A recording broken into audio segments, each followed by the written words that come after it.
Hi, I am your physics Sarthi, Madhumita Mukherjee. I promise a better scoring in your physics.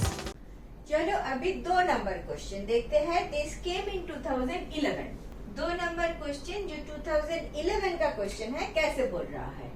A ball of mass 0.25 kg, 0.25 kg attached to the end of a string of length 1.96 meter is moving in a horizontal circle. The string will break if the tension is more than 25 Newton. What is the maximum speed with which the ball can be moved? आपका option is A 14 meter per second, B 3 meter per second, C 3.92 meter per second and D is 5 meter per second.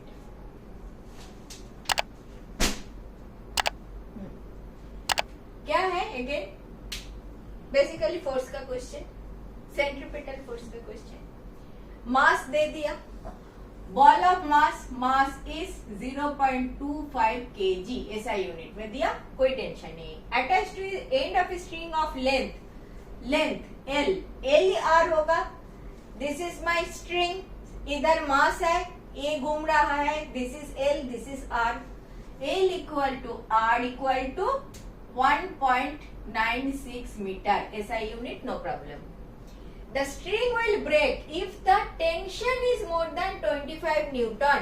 Tension क्या होता है? Tension is a kind of force.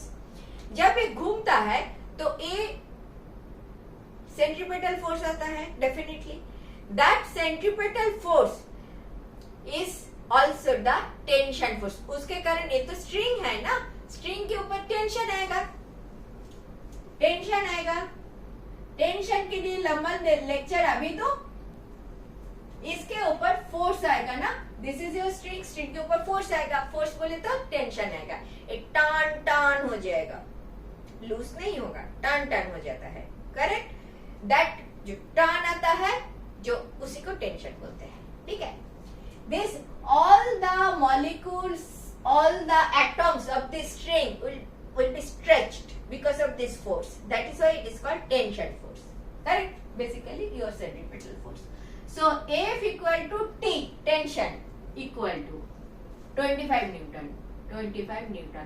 A भी SI unit, no problem. What is the maximum speed with which ball can be moved? अभी देखो ये जो force है ना, फोर्स का हमारा वैल्यू क्या है? mv²/r. हमें पता है, ये हमें पता है. देखो F is proportional to V हो रहा है. For a when R is constant, M तो definitely constant. जितना जोर से आप इसको घुमाओगे, जितना तेज घुमाओगे, उतना F ज्यादा है.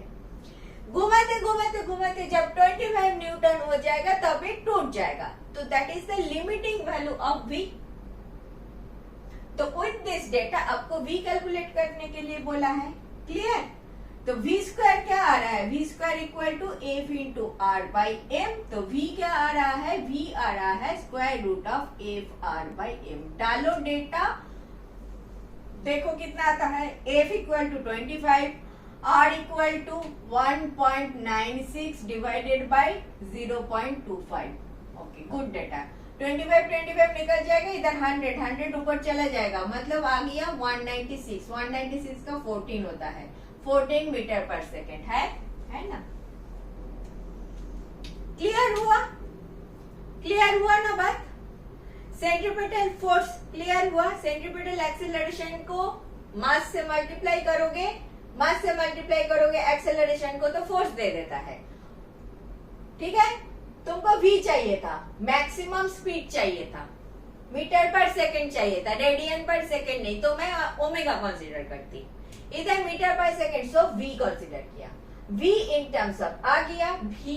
This F is tension means इसको आप खींचोगे तो सारे एटम्स खींच जाएगा. That is tension, that is force.